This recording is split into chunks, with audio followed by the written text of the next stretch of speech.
The lock clicked with finality, its sound echoing through the humming server room. My phone was gone, confiscated, no way to call for help. Maybe a night alone will fix your attitude, Dominic sneered through the small window in the heavy metal door. Behind him, I could make out the shadows of Trent and Jaden, their laughter floating through the crack. Think about your place in this company while you're in there, Trent added, his voice dripping with satisfaction. Maybe tomorrow you'll remember who's in charge. The light from the hallway vanished as they walked away, leaving me alone with rows of blinking servers. The room's temperature was kept at a constant 62 degrees to protect the equipment. I wasn't dressed for it in my thin blouse and skirt. They knew that. I sank to the floor, hugging my knees to my chest, as their footsteps faded. Tears burned behind my eyes, but I refused to let them fall. This wasn't just about the cruel prank or the humiliation. It was about 6 months of systematic undermining, of watching my ideas being stolen, of being interrupted in meetings,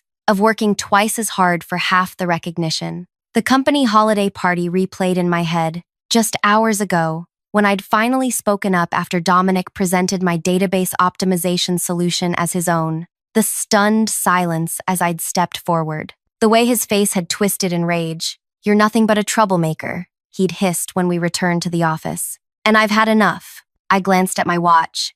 9:43 p.m. The cleaning crew wouldn't arrive until 6 a.m. The thought of spending 8 hours in this cold, sterile room made my chest tighten. But then my eyes drifted to the central terminal, still logged in under Dominic's credentials. He'd been monitoring server performance when he decided to teach me this lesson. He'd left everything open. Before I continue with what happened next, if you're new here, hit that subscribe button. This story isn't just about revenge. It's about standing up for yourself when the whole world seems determined to push you down. Drop a comment if you've ever had to deal with workplace bullies. Trust me, what happens next might give you some ideas, though I wouldn't recommend following my exact playbook. My name is Ziv. Not Ziva or Zivia, just Ziv. I'd graduated top of my class in computer science 4 years ago, with dreams of changing the tech world. What I didn't expect was entering an industry where I'd constantly have to prove myself. I'm naturally quiet, preferring to let my work speak for itself. Maybe that's why they thought I was an easy target. I'd joined Next Gen Software Solutions 6 months ago, lured by promises of innovation and growth. The reality was different. A boys' club masquerading as a modern tech company. I was the only woman on the development team, and they never let me forget it. My first clue should have been Dominic's reaction during my interview when he realized I wasn't a male Ziv, as he'd assumed from my resume. The flash of disappointment in his eyes quickly masked with a tight smile. "Interesting name for a girl," he'd said, not bothering to hide his surprise. Despite his initial reaction, my technical skills had impressed the hiring panel enough to bring me on board. What I didn't tell them was my full background. Before this job, I'd spent 3 years as an ethical hacker, contracted by major companies to test their security systems. I'd been one of the best, until a similar toxic culture at that firm drove me to start fresh. I stared at the terminal, my mind racing with possibilities. 8 hours, unrestricted access, no oversight. My fingers hovered over the keyboard as I considered my options. The sensible part of me said to just wait it out, report the incident to HR in the morning, and start looking for another job. But the part of me that had been swallowing insults and watching my work being claimed by others for months had different ideas. I logged out of Dominic's account. Using my own credentials would leave a trail, but I knew better. From my bag, I pulled out a small USB drive, my emergency kit, that contained specialized tools for penetration testing. Old habits die hard. I never went anywhere without it. With practiced movements, I bypassed the security protocols and gained root access to the system. The servers hummed around me, almost encouraging as I began my exploration. First stop, the company's internal messaging system. There it was, a private channel titled Code Bros with Dominic, Trent, Jaden, and 4 other male developers as members. My heart pounded as I scrolled through months of conversations. Ziv asked another question in the meeting today. Someone needs to tell her to stop trying so hard. Did you see what she was wearing? Trying to distract us since she can't code for shit. Dominic, brilliant presentation on the database solution. Much better than her original garbage proposal. I felt sick reading their messages, but one particular exchange from last week made my blood boil. Dominic, the Robertson project promotion is coming up. Keep Ziv busy with bug fixes so she doesn't have time to shine. Trent, already on it. Assigned her all the legacy code maintenance. Jaden, she'll never make senior developer at this rate. Dominic, that's the point, genius. I had been working 16-hour days trying to keep up with my regular work plus the extra assignments they'd been piling on. Now I understood why. Digging deeper into their private communications revealed something even more disturbing. Dominic had been systematically taking my code submissions, making minor modifications, and presenting them as his own work to upper management. The promotion track I'd been promised during hiring was being built on my ideas, with someone else's name attached. My hands trembled, but not from the cold anymore. I needed evidence, something concrete that couldn't be disputed, something that would make sure they never did this to anyone else again. I created a secure folder on my drive and began copying conversations, timestamps, original code submissions, and the modified versions Dominic had presented. Each file was damning on its own. Together, they told a story of targeted harassment and intellectual theft. The clock on the wall read 11:28 p.m. I'd barely scratched the surface of what I could access. As I contemplated my next move, I stumbled upon something unexpected: financial records for client projects. Normally, these would be restricted to accounting and management, but someone had been careless with permission settings. What I found made me gasp out loud. The Robertson project, our biggest client, was being systematically overbilled. Hours were inflated, resources doubled, and the extra money, where was it going? I followed the trail through a maze of transactions, each one carefully obscured but not enough to hide from someone with my skills. The extra funds were being diverted to an external account under a shell consulting company. The name on the registration documents? Dominic Porter Consulting Services. He wasn't just stealing my work, he was stealing from the company and its clients. I was so engrossed in my discovery that I almost missed the sound, a faint click from the direction of the door. My heart stopped as I quickly minimized Windows and pulled out the USB drive. Had they come back to check on me? I huddled in the corner, pretending to be asleep, as the door creaked open slightly. Light from the hallway spilled into the room, illuminating a portion of the floor. Through barely open eyes, I could make out a silhouette, smaller than Dominic or the others. "Hello? Is someone in here?" a woman's voice whispered. I remained silent, unsure if this was some kind of trap.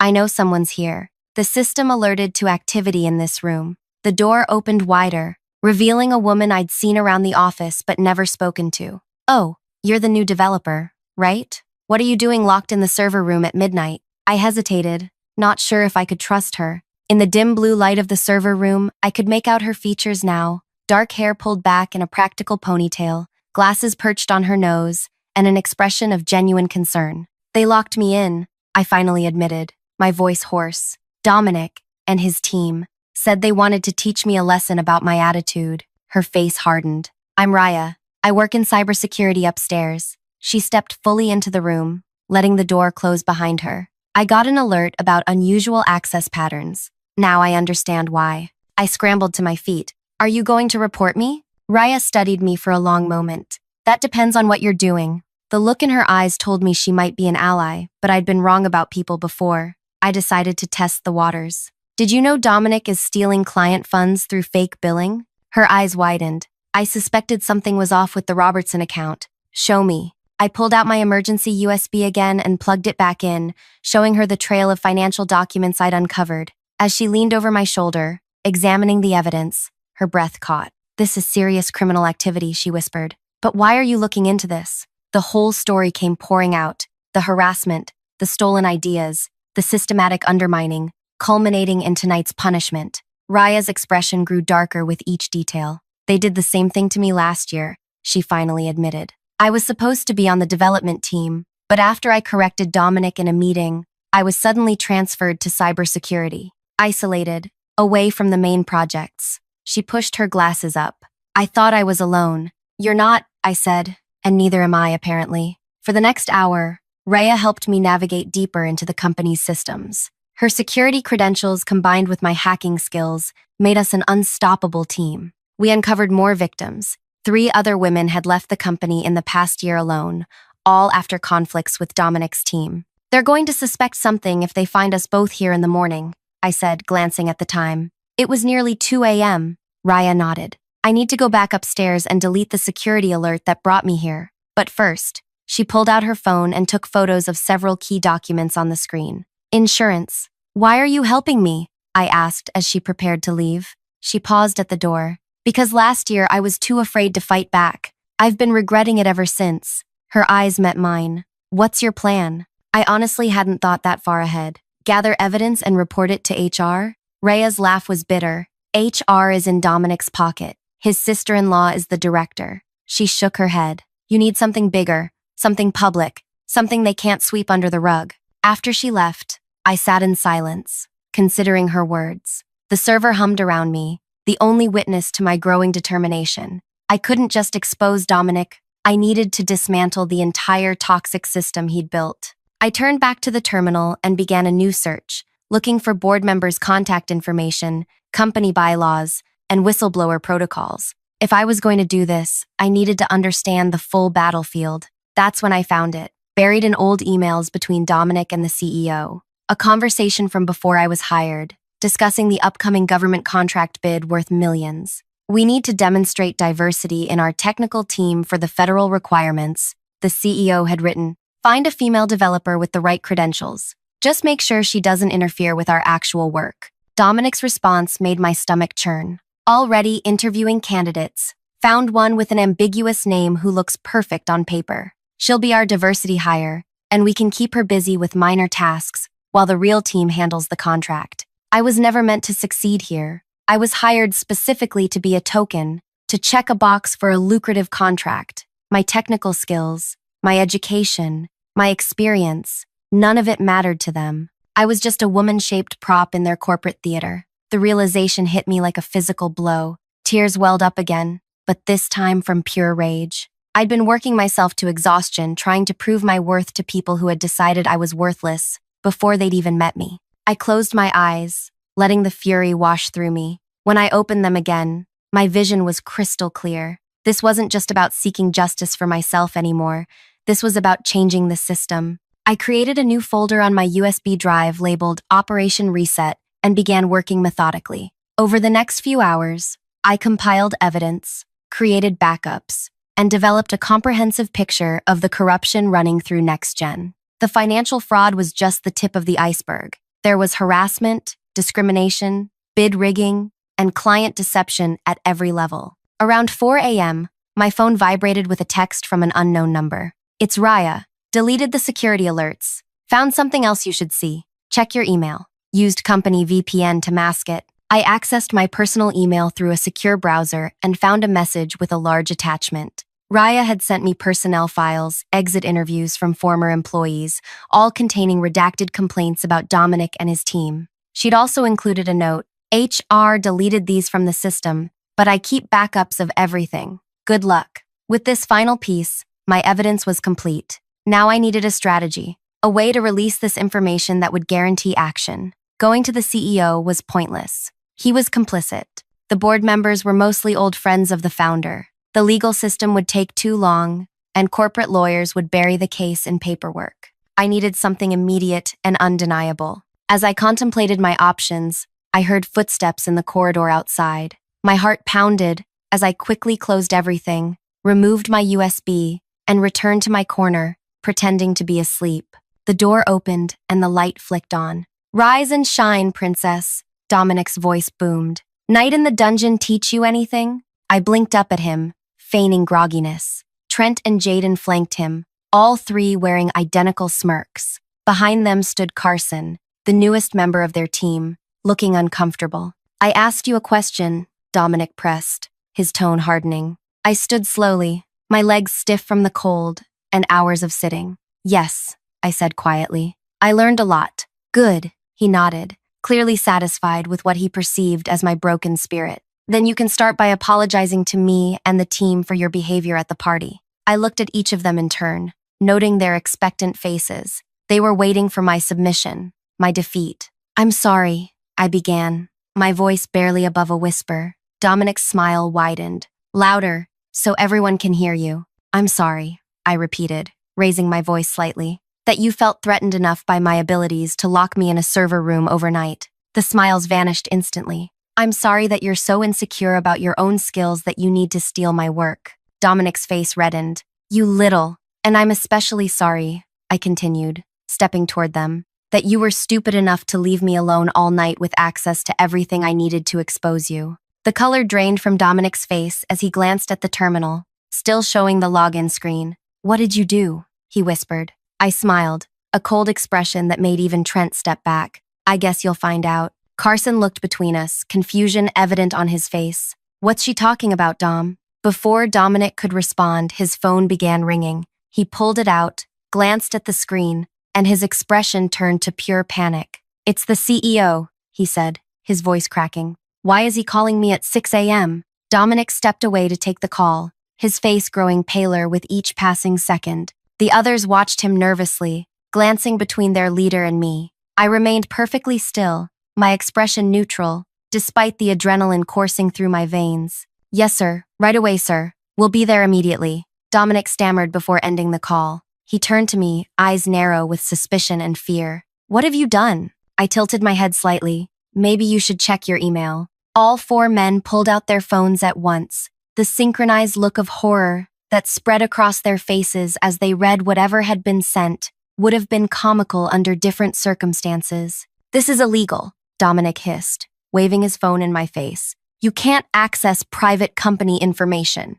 says the man who just imprisoned me overnight in a secure area against my will, I replied evenly. Interesting definition of illegal. You have there. Jaden grabbed Dominic's arm. We need to go to this emergency meeting now. The entire executive team and board are waiting. As they turned to leave, Dominic pointed a finger at me. This isn't over. You're fired. Actually, I said, holding up my phone that Raya had returned to me along with a message from the CEO's assistant. I've been specifically requested at this meeting too. I smiled. Shall we walk together? The journey to the top floor executive suite was silent and tense. In the elevator, I stood calmly, while the four men shifted nervously, exchanging worried glances. Carson looked completely lost, continuously checking his phone, as though searching for answers. The elevator doors opened to reveal a reception area where Raya was already waiting, along with several other employees I recognized from different departments. They all wore the same expression, a mixture of anxiety and anticipation.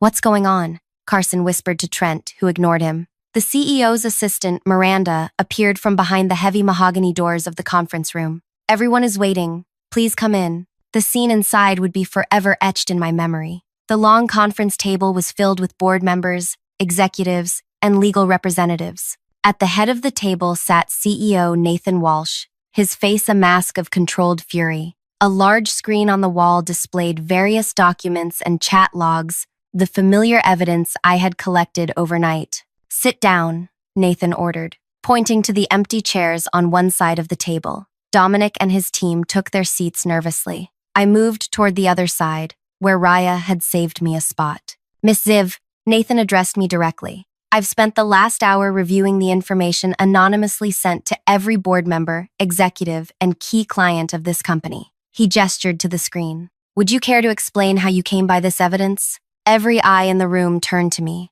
This was the moment that would define everything. I took a deep breath. I came by it because your development team manager, Dominic, locked me in the server room overnight as punishment for speaking up at the company party. My voice remained steady. While trapped there, I discovered evidence of ongoing discrimination, intellectual property theft, and financial fraud. Whispers erupted around the table.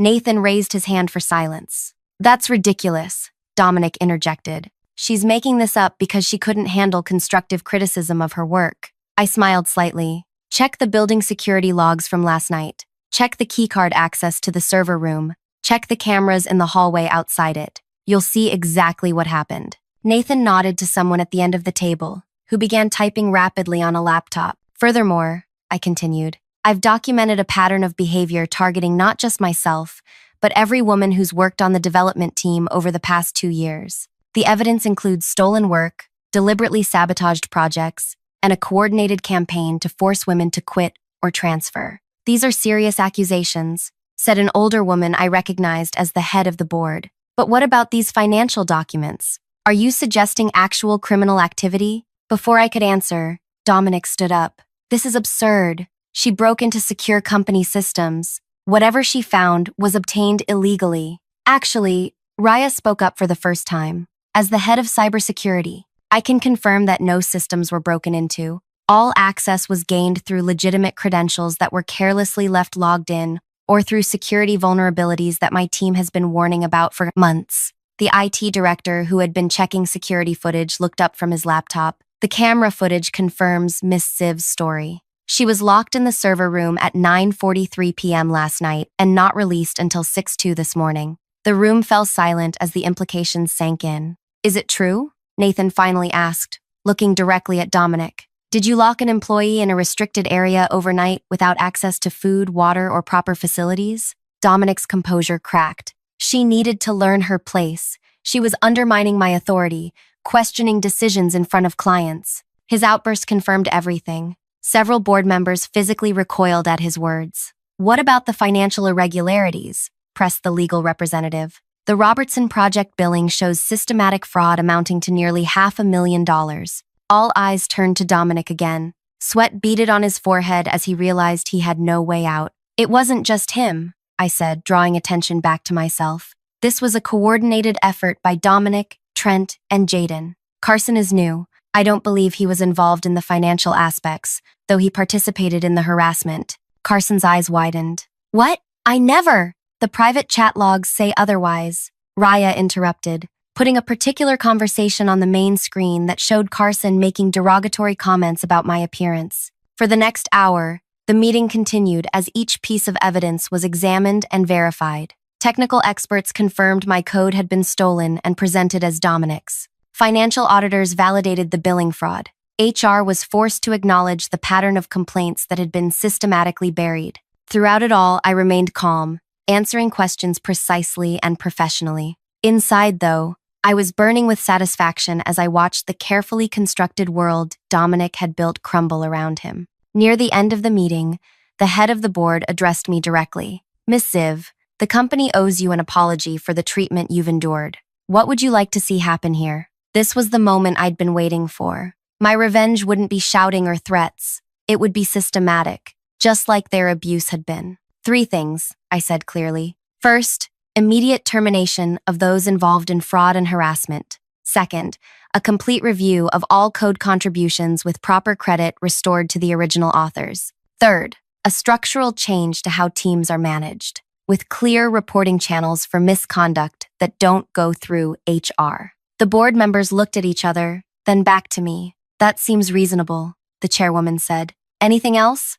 I smiled slightly. Yes, I'd like to be considered for the now vacant position of development team manager. Nathan blinked in surprise. You want Dominic's job? I want the job he prevented me from earning. I corrected. My qualifications are in my file, including the 3 years I spent as an ethical hacker and security consultant that I didn't initially disclose when applying for an entry-level position. The room erupted in conversation again. Dominic looked like he might be sick. You set us up, he whispered, finally understanding. You played helpless all night, knowing what you were doing. I leaned forward slightly. Maybe a night alone in the server room really did fix my attitude. 2 hours later, I watched from the lobby as Dominic, Trent, and Jaden were escorted out of the building by security, carrying boxes of personal belongings. Carson had been placed on probation pending further investigation. The company's legal team was already in contact with law enforcement regarding the financial fraud. Raya appeared beside me, a satisfied smile on her face.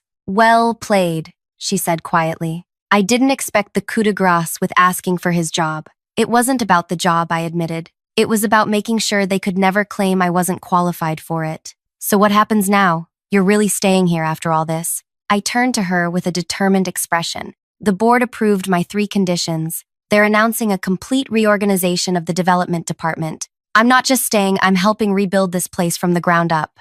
Raya nodded appreciatively. From locked in a server room to running the department in less than 24 hours. That might be a company record. The best revenge isn't just about taking someone down, I said, watching as Dominic's car pulled away from the building for the last time. It's about building something better from the ashes. 1 month later, I sat in what used to be Dominic's office, now completely redesigned. Gone was the intimidating dark furniture and closed-door policy. My team, now balanced with talent of all genders, worked collaboratively in the open space I'd created. The Robertson Project was back on track, with proper credit given to all contributors. The toxic culture was being systematically dismantled. one policy at a time. As I reviewed the latest code submissions, an email notification appeared on my screen. The federal contract, the one I'd been hired as a token to help secure, had been awarded to us. Not because of a diversity checkbox, but because our newly structured team had submitted the most innovative solution. I smiled to myself, thinking of Dominic. He was facing criminal charges for the financial fraud, his career in tech effectively over. Trent and Jaden had been blacklisted throughout the industry as word of their behavior spread. Sometimes, revenge isn't about an explosive moment of triumph. Sometimes, it's about a complete transformation that ensures your enemies can never again create the conditions that hurt you. If you've ever faced workplace bullying or discrimination, remember my story. Your value isn't determined by those who try to diminish you. Sometimes, the people who lock you in a dark room don't realize they've just given you access to exactly what you need to change everything. If this story resonated with you, please hit that like button and subscribe for more. Share your own experiences in the comments. You never know who might need to hear they're not alone. And remember, sometimes the best revenge isn't what you destroy, but what you build in its place.